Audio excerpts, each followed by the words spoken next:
میں متوحش ہو کر ان کی طرف بڑھی، میں تمہیں طلاق دیتا ہوں۔ مجھے یوں لگا جیسے میں تاریکیوں کے اتھاہ سمندر میں ڈوبتی چلی جا رہی ہوں۔ پھر چار سو اندھیرا چھا گیا اور چراغوں میں روشنی نہ رہی۔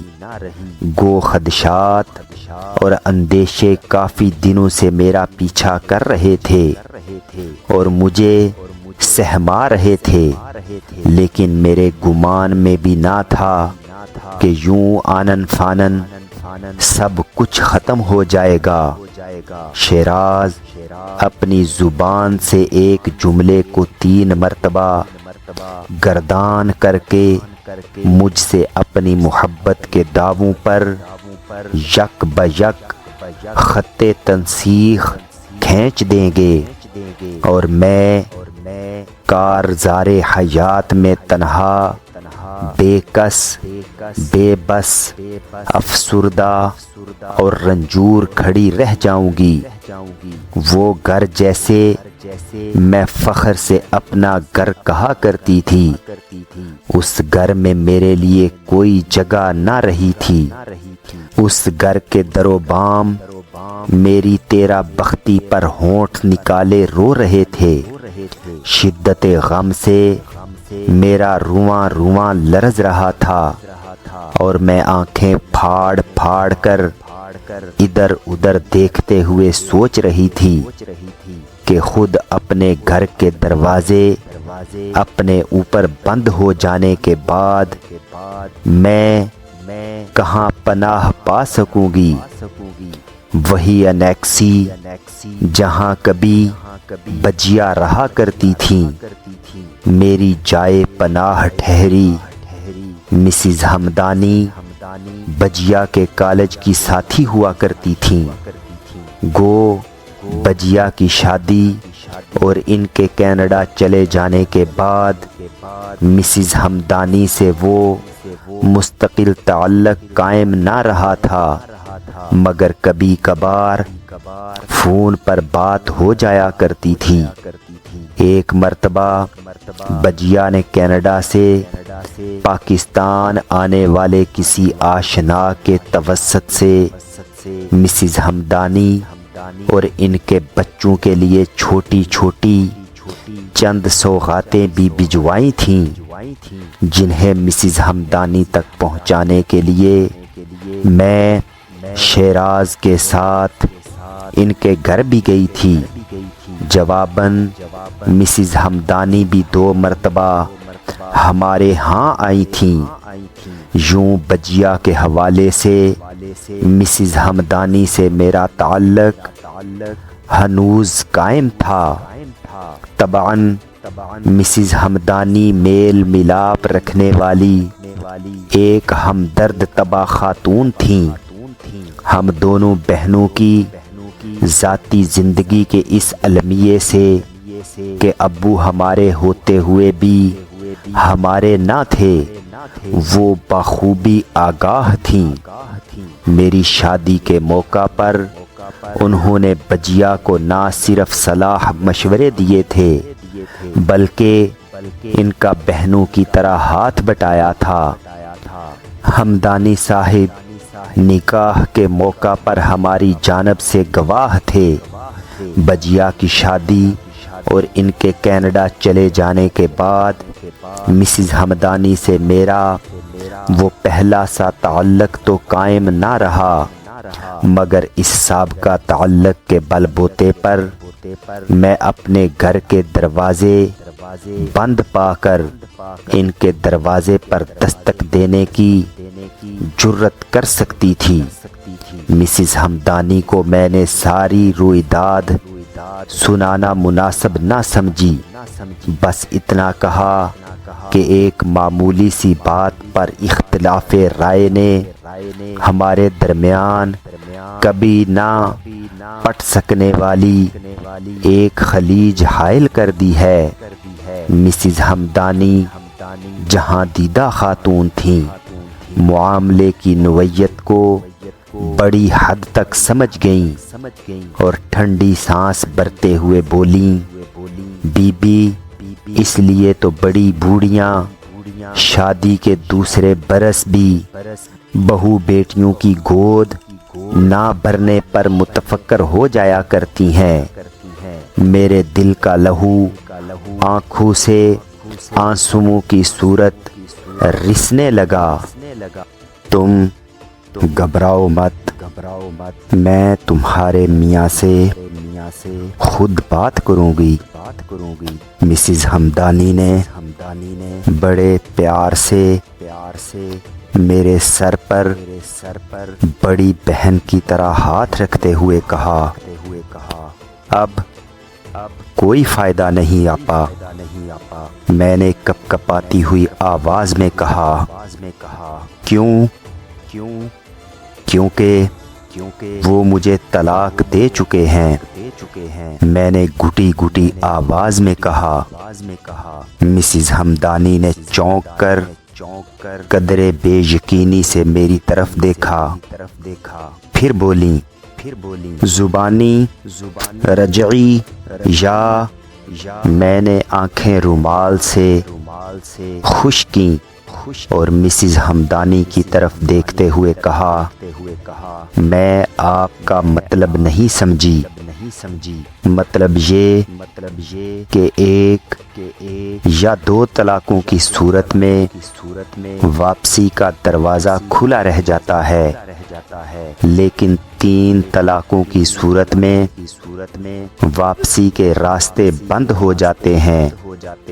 آپا انہوں نے یک لخت سارے راستے، سارے دروازے بند کر دیے۔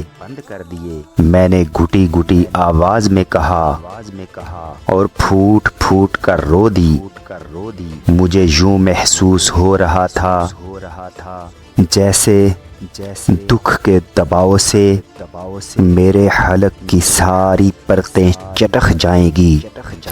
مسز ہمدانی میرے نزدیک آ بیٹھیں اور مجھے تسلی دینے لگیں، تم فکر نہ کرو، میں آج ہی نور العین کو سب کچھ لکھے دیتی ہوں۔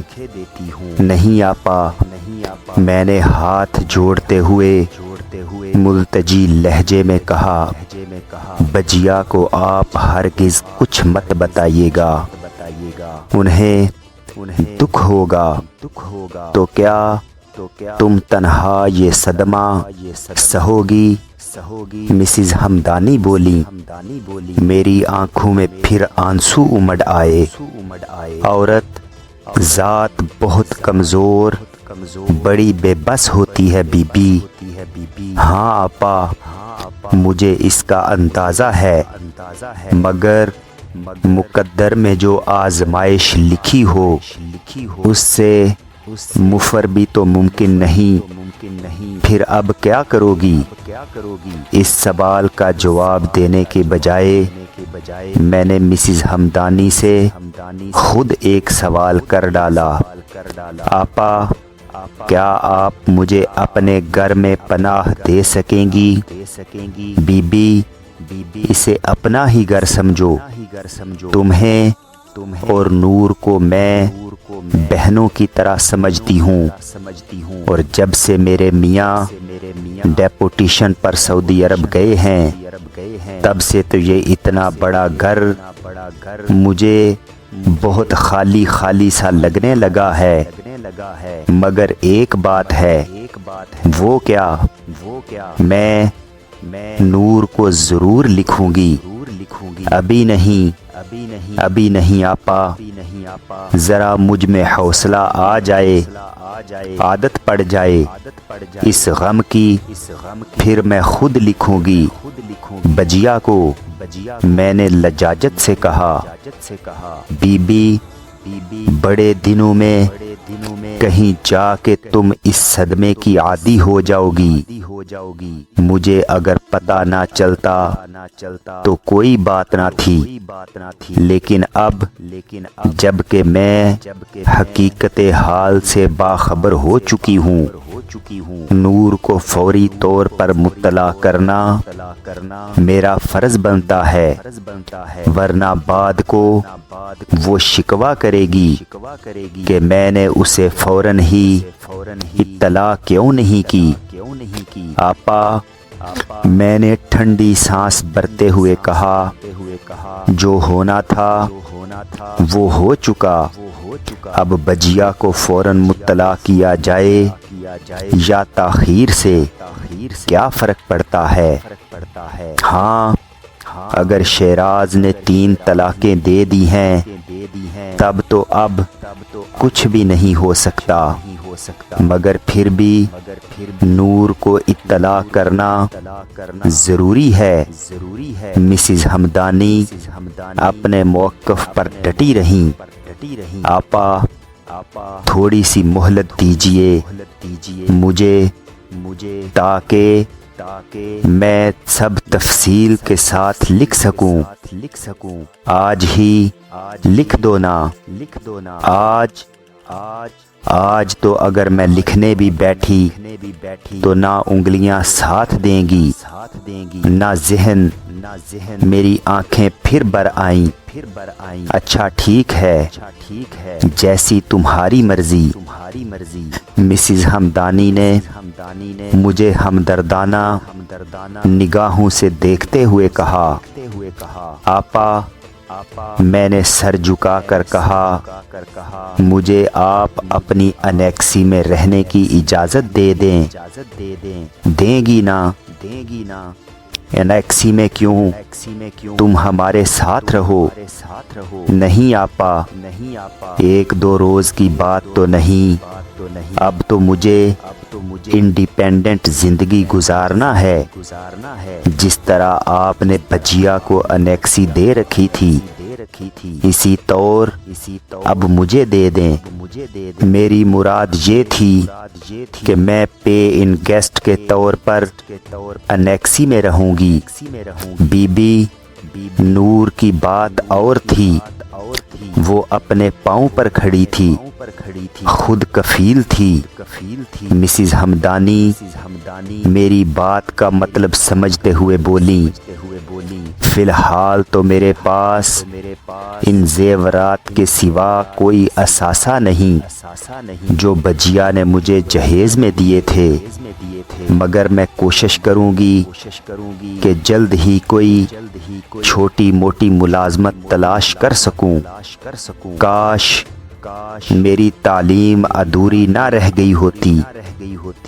تم دل چھوٹا مت کرو، مسز ہمدانی نے تسلی دی، پھر بولی، اب جتنی جلدی ہو سکے بہن کو سارے حالات تفصیل سے لکھنے کی ہمت پیدا کرو اپنے آپ میں۔ پھر مسز ہمدانی نے میری خواہش کے مطابق انیکسی میرے لیے کھلوا دی۔ اس انیکسی میں داخل ہوتے وقت میرے دل کی عجیب حالت تھی۔ بجیا مجھے بری طرح یاد آ رہی تھی۔ کبھی ان دیواروں کے بیچ ہم دونوں بہنیں ایک دوسرے سے اپنے دل کی کہتے سنتے تھے، ایک دوسرے کے دل کا درد بانٹنے کی کوشش کیا کرتے تھے، مگر آج میں دکھ کے الاؤ میں تنہا جل رہی تھی۔ بجیا مجھ سے ہزاروں میل دور بیٹھی تھیں۔ 2-3 دن خاموش اور سوگوار سے گزر گئے۔ پھر ایک روز مسز ہمدانی نے مجھ سے دبی زبان میں پوچھا، تم نے مہر کا تقاضا کیا تھا؟ میں نے چونک کر ان کی طرف دیکھا، پھر سر جھکا کر کہا، جی نہیں۔ مطالبہ کرو گی تو صحیح، کیونکہ یہ تمہارا حق بنتا ہے۔ پتہ نہیں۔ Kindly like, subscribe and share.